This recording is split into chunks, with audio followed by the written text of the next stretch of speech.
Hi, I'm director James Wan. Welcome to Talking Fast.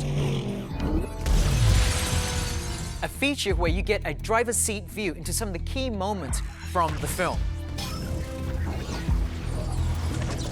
It's up close, very personal, and full throttle. Yeah! So if you're ready, I think we should start at the beginning.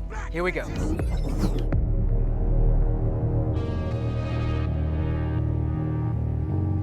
So I'm new to this franchise, and I knew from the very start that I wanted to make my impact be seen with this really amazing new character that Jason Statham plays. And the chance to work with Jason at this level, because he's new to the franchise as well. So between the two of us, we knew we wanted to make an impact. We wanted to make a statement that we're here and we're proud of this, and we really want to blow people away. You get it.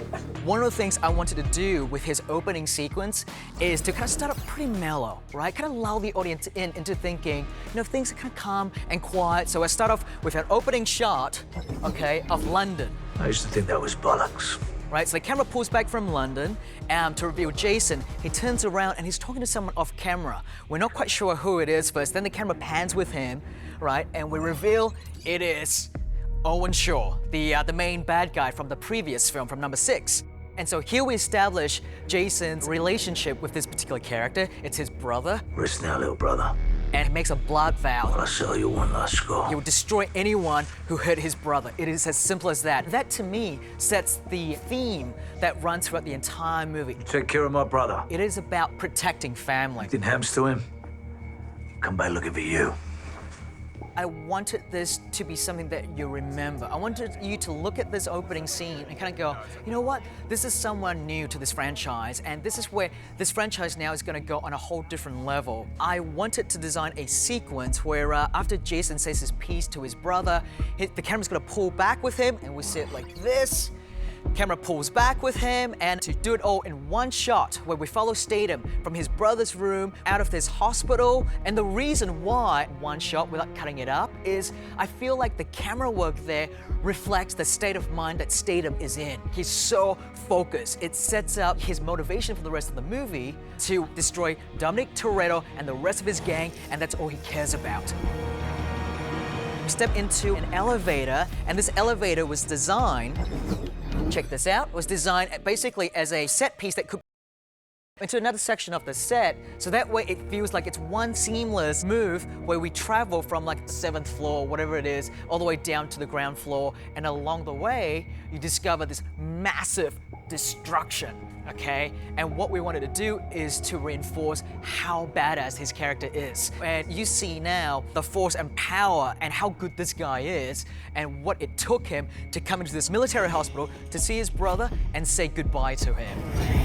I think there's nothing cooler than an introduction like that that shows how awesome, how tough this antagonist is gonna be. Hold this.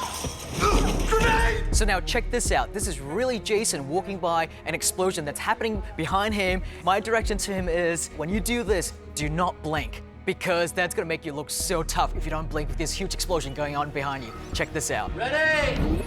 Let's roll video and action!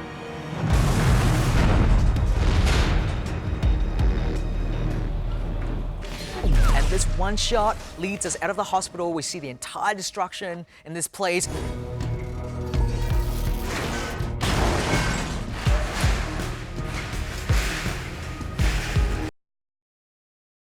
And then the camera pans away with him as he drives away, and we got into the sky, and we see it on cut yet at this point, and then we turn upside down, and now we come into sunny California, the desert of California, and then we pan with the cars, and it introduces us to Dom and Letty. And I feel like that was such a cool way to take us from London, where we left off in the last movie, and now we come back home to California.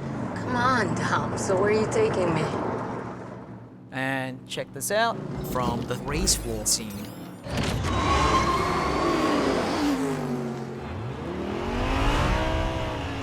The return to Race Wars in the desert was really awesome because I got to see what kind of a monster this franchise has turned into. From this little movie that we didn't think that anybody would care about 14 years ago. to this global entity that travels around the world and is loved by hundreds of millions of people. And I think that that's so beautiful. And I got to see that when we shot the race war sequence through the extras that were involved and the people that showed up and how excited they were to be in the Fast and Furious film. You know, a lot of the extras were there because they actually love the franchise and it's part of their lives. For me, shooting Race Wars, the sequence, was a reminder of that world and how much it's grown. And I think that in this sequence, when she freaks out from the crowd and has a panic attack of sorts and knocks out the Noelle character from Fast 1. It's the seed being planted at this moment. It's not gonna be a smooth walk into the sunset with these two. Damn, dog. Girl still got that swing, homie. You never could take a punch, Hector. They're gonna go through some tough patches. Good to see you. Good to see you, Hector.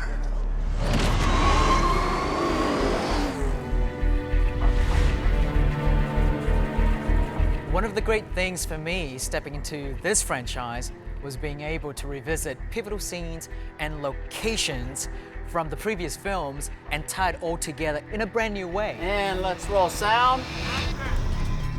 Establishing Letty's mindset early on about her relationship with Dom was key.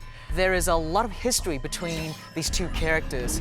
So for the cemetery scene, it was great watching how they brought all of that history with them into their performance. Let's check it out.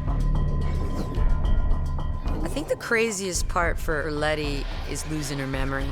This scene in the cemetery is Letty basically Dom character and saying that she's a ghost of a person.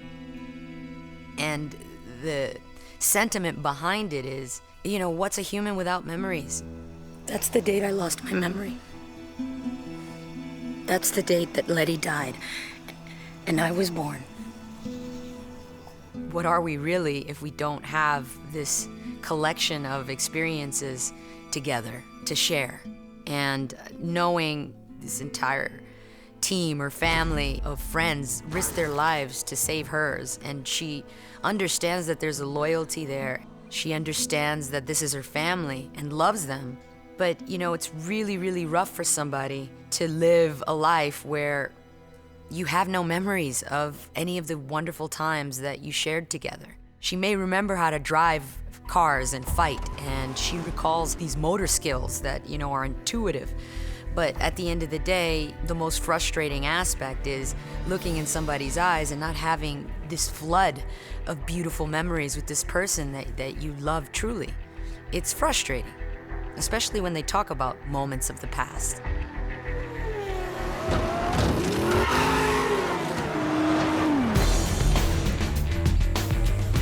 The Toretto house is such an iconic location for this franchise. I love that we were able to bring it back for this film, but I almost feel guilty for blowing it up.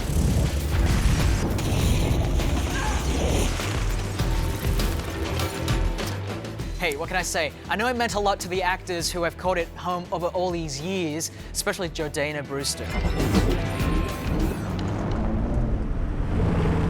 The Toretto house is definitely a piece of it. It's always the garage and the house and the backyard where all the barbecues are. That's all one location, which is pretty special. In some ways, it hasn't changed at all because the house is there, it's intact. The little market where I sold Brian his tuna fish sandwich, that's still there. Different memories come flooding back. Like I was like, oh, that's where Letty came down the stairs, and that's where I shot the scene with Brian, where I was washing the dishes and he came to hit on me, and it's just a really fun little piece of history.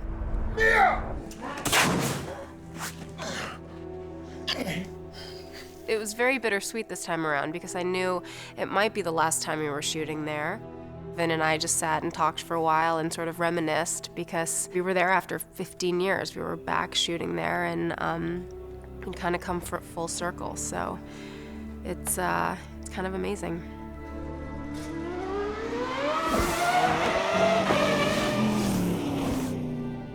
Sometimes the locations in Fast and Furious aren't exactly what they seem. It was pretty awesome in Furious 7 because we shot some scenes in LA that were supposed to be shot in Dominican Republic. And this was this like beautiful palatial estate in Malibu.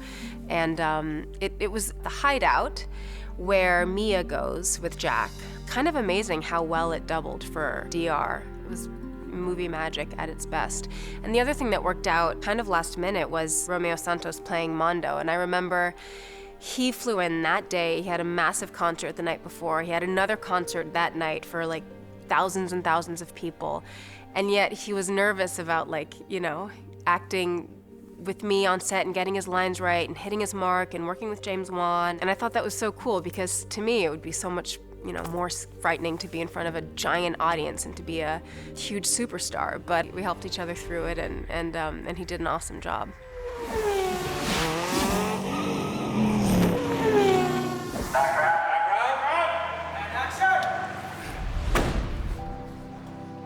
Han said you was fast, but not that damn fast.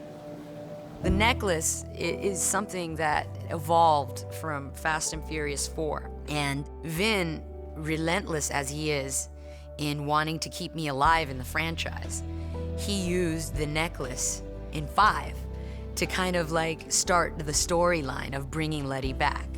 And so the necklace has been playing ping pong back and forth from Fast and Furious 4 to Fast and Furious 5, where Letty wasn't even a character in the film until the tag ending. Did you know I didn't even know that was a tag ending in 5 until I went to the theater in Paris and I saw the movie? And I'm like, I'm in it. Thanks for the phone call, Vin. He's like, I told you so. Fast 6, you know, there was the return of the necklace. It created a sentimental value. So much so that like now it's like part of the franchise. It's like that necklace represents love, the unbreakable bond between two street lovers.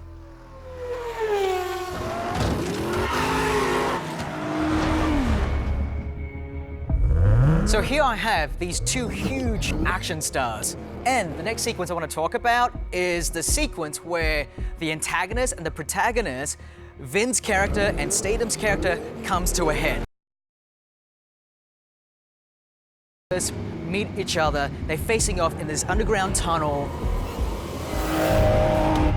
I thought this was a very important sequence for us to introduce Statham's character and Vin's character and how they first meet. The first time they meet has to be explosive.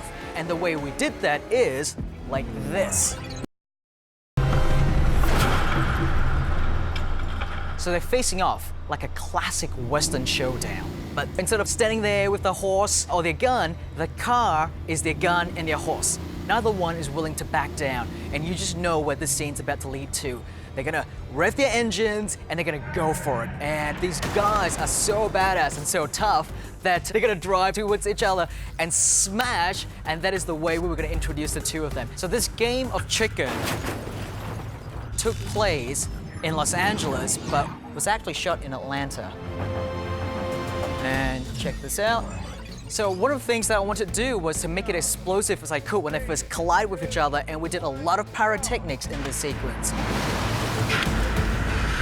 We had two vehicles basically tied on tracks along the floor that the cars would just ride along, looking like this. And what we do then is we have like series of basically cables that pull the car towards each other to get the head-on collision. And we would have dummies in the vehicles that later, in visual effects, we would tweak to make additional sort of glass exploding everywhere, but the actual collision was really done practical on location. So, smash first, then speak later. And that's exactly what this sequence is right now. They get out of their vehicles, and then they start their dialogue. Never should have messed with a man's family. You're right. In fact, I told your brother the same thing. There's nothing cooler than the two of them coming head to head, and just when you think this is about to come in an end, but we know better than that because this is only the start of the film, the confrontation there is cut short by this group of military guys that comes from out of nowhere, rappel down, like these guys here. On the ground! And it is within this sequence that we finally introduce Kurt Russell, a living legend. Mr. Toretto. Who the hell are you? I'm Mr. Nobody. What we find out in this sequence is he is a military character from the sort of shadowy CIA underworld. We don't quite know what he is or what he does or who he works for. By the way, I can get you Deckard Shaw.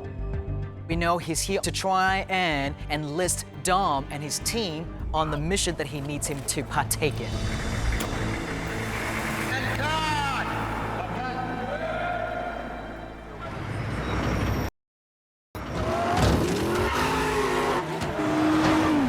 But this right here, my friend, happens to be the stupidest idea I've ever heard of in my life. The scene in Petty's workshop was fun because it gave Roman a moment to try to assert himself as an alpha dog. And he was so excited because he got to work with Kurt Russell. Check this out. The scene where I'm around the table and I'm telling Dom that I wanted to take the lead and take over. It was great. I loved it. I'm not a follower. This time, I lead. Seriously, if I don't start making decisions, I'm out. I'm tired of listening to him. He thinks that because his voice is deeper than mine, that he just gets to boss everybody around. All right, Roman. What do you got?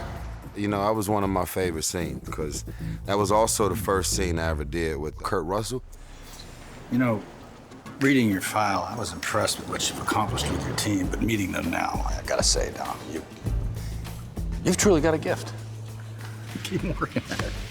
I don't really know if I could ever have as much dialogue as Kurt Russell had in this movie and just like be able to memorize it like that. Like that was crazy. And he was charming. You know, he's got his little dimples in his face. So he's, you know, all that dialogue, man. We love you, Kurt. Thank you for joining us.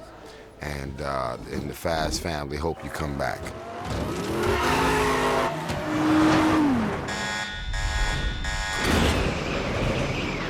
Oh yeah, here we go, game time. Rolling. Action! We really shot the scene flying out the back of the airplane in Atlanta. What I loved about the scene is that we all were actually in the back of a plane. Action! Even though we were indoors and we never were physically on an airplane, it all looks like we were. And I told them that I didn't mind being scared because I like Roman Pierce to be the voice of reality. And I'll give you whatever it does for along the way. Okay. All right, I'm ready. Just make it fun. No problem. They put us inside of this rig. It was really tall, and it's like it was almost like a Magic Mountain ride, you know? It was like really, it shakes you up crazy and really makes you feel like you're in danger. And I could not finish my peanut butter and jelly with milk because that damn gimbal messed me up.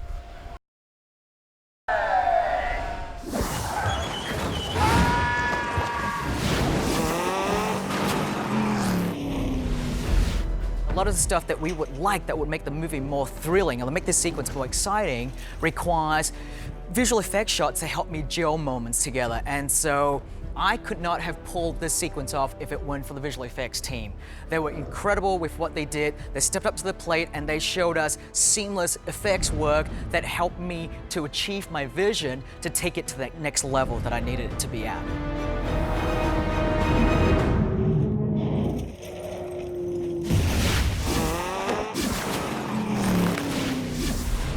One of the great joys on this film was being able to shoot in Abu Dhabi. The scenery was spectacular and the people made us feel so welcome. And I know that feeling I had was shared by the rest of the cast and crew as well. Man, filming in Abu Dhabi was amazing. This is a place where you see supercars like you see regular cars here in the United States of America. It was like a dream come true. I mean, this is a place where you just have so many individuals and it's just so inspiring to see not only the architecture there, but just the amount of resources and just the amount of money and people spending money in this place. And there was no better place to take this franchise and this movie than to go to Abu Dhabi. We're in Abu Dhabi. It's a whole Man, I love the people, I love the food, I love the integrity, I love everything, the culture, and of course, I love the money. Action!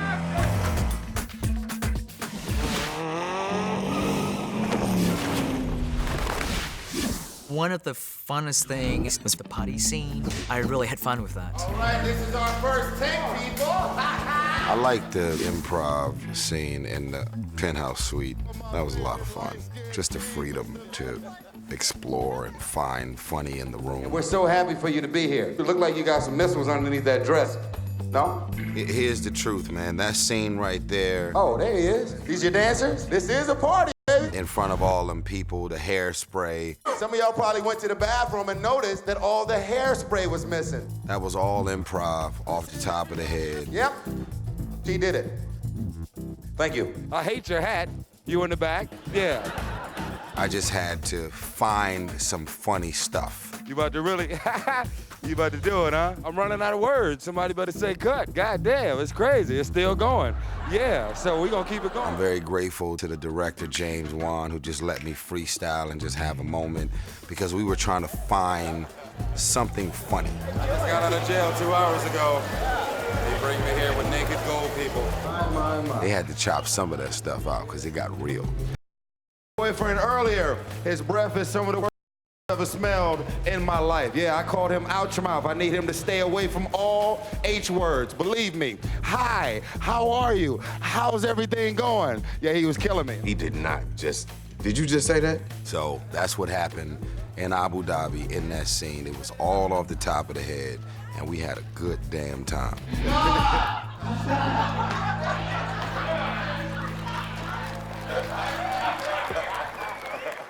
Hey, my man, what's going on?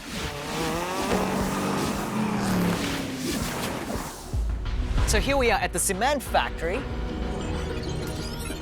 This sequence is a big turning point in the film. This is the low point, I should say, in the movie, where the characters, they think they already have the upper hand because they now have the God's eyes device where they've used to hunt down and track down Shaw. And with Kurt Russell and the team, with Paul and Vin, they've gone on this journey. They've gone through the whole movie, basically, to come to this point. And action! They've hunted down the bad guy, and now they're about to, you know, take him out, so to speak. Yeah. But it is within this moment that we find out that our villain, our antagonist, is actually a really smart guy. He's always one step ahead of everyone. And what he has done is he's reached out to the people that our heroes ticked off a little bit during the Azerbaijan mountain assault sequence. And he says in the movie, this classic line, You ever heard the saying, the enemy of my enemy is my friend? I don't have friends. I got family. Well, I got a lot of friends. And what you realize here is he's recruited Jaimon Hansu's character to come and help him fight this battle during the sequence. And so this scene ends up being this crazy cacophony of gunfights where the lights have been blown off and it's all shot in darkness and red lights.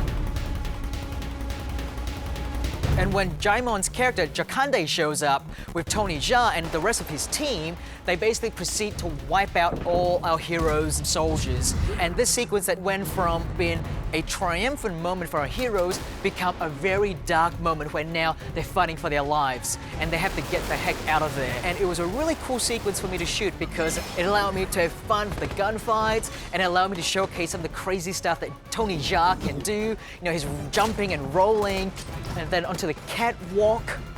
And then also within this sequence, finally Kurt Russell gets to have a little moment of fun. We get to showcase this great action star that he has been, you know, the movies that we all grew up with.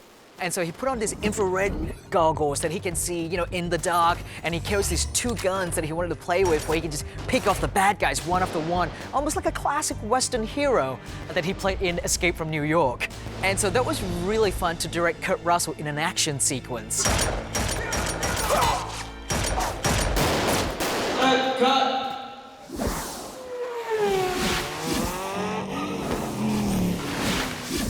I really need to step up my game in the action scenes, and the chance to play with all the toys was incredible. And check this out. So nowadays, drones are becoming really popular, but this particular movie, we take the drone experience to a whole nother level. This drone is shooting at us, you know, we're trying to get away from it, and, you know, we're kind of at a disadvantage when you have a drone flying in the sky and it's a remote control, and it's extremely intense scene. They've cut the connection. I can't finish the hack. You have Tyrese driving, which he's the worst driver in the world. He's talking too much and not focusing on keeping us alive. First a tank, then the plane. Now we got a spaceship? I think you guys will be able to relate to my character. Shut your ass up and drive the car.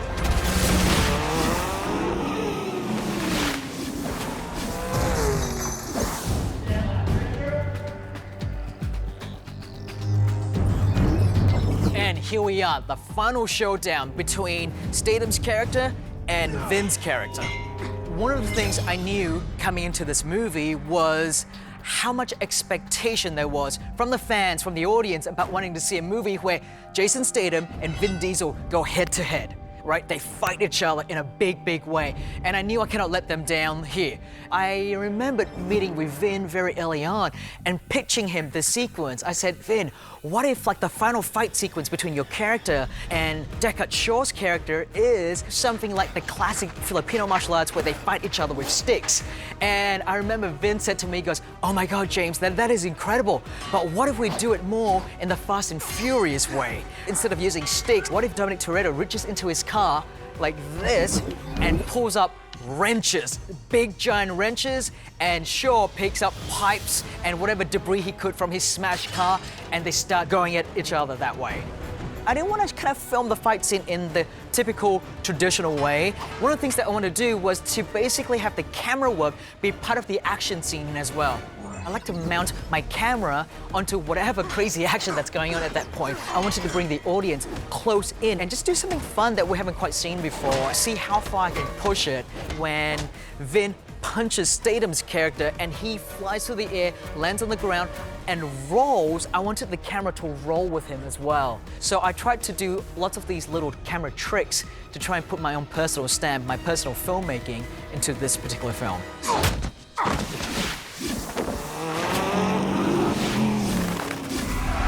I feel like we're doing a lot of really exciting things, really groundbreaking things too. For all the action fans up there, they're gonna see action that they're not familiar with or haven't quite seen in this particular series. The stunt guys really are the ones that have all the fun. In that tunnel sequence specifically, there was a lot of action, there was a lot of explosions, and it felt very realistic.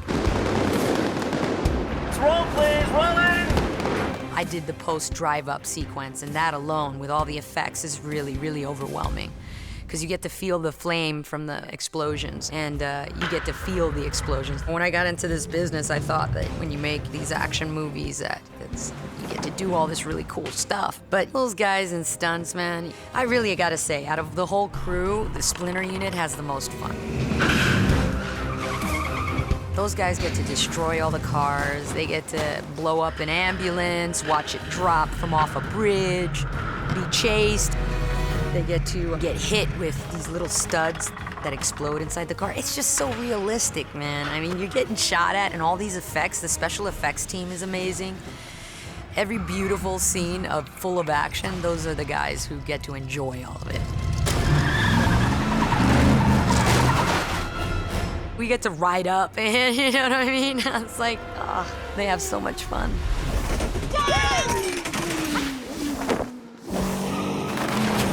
What people love about these films are the characters. Check this out.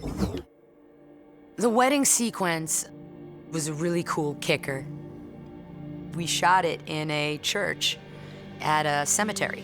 This is what happens when you shoot with a horror film director, James Wan. We loved that scene. We thought it was very, very special.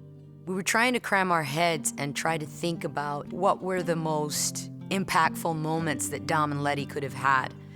And it just seemed so beautiful. The idea that they snuck off together and married each other behind everybody's back. I think it's so typical of their personalities, you know, as characters. They have this relationship where it's like, I love you, but don't send me, you know, a Valentine's Day card or give me flowers, because that would just be cheesy. They like to show their love in a very crude fashion. You've got these two individuals who just are incomplete without each other. And that's so rare. Even to have two individuals that are willing to give their lives for each other. It's just such a beautiful thing.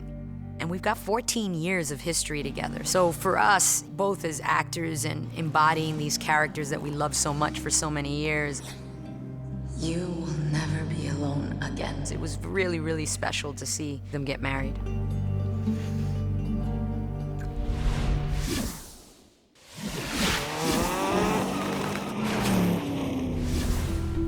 And here we are.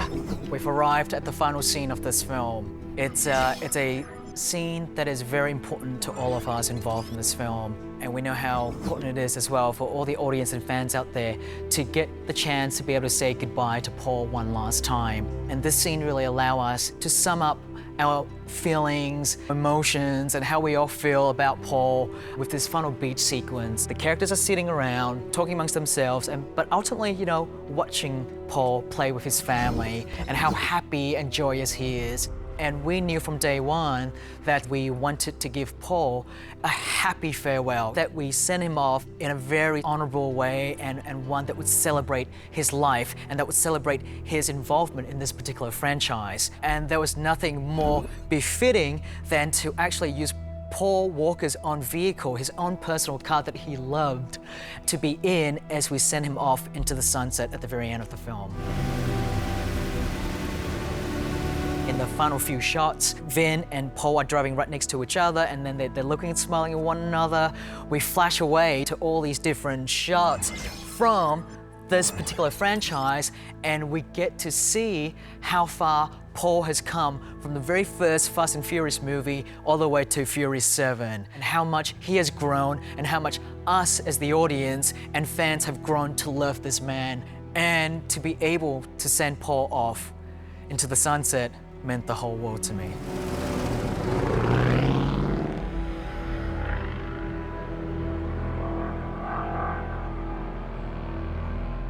And that's it.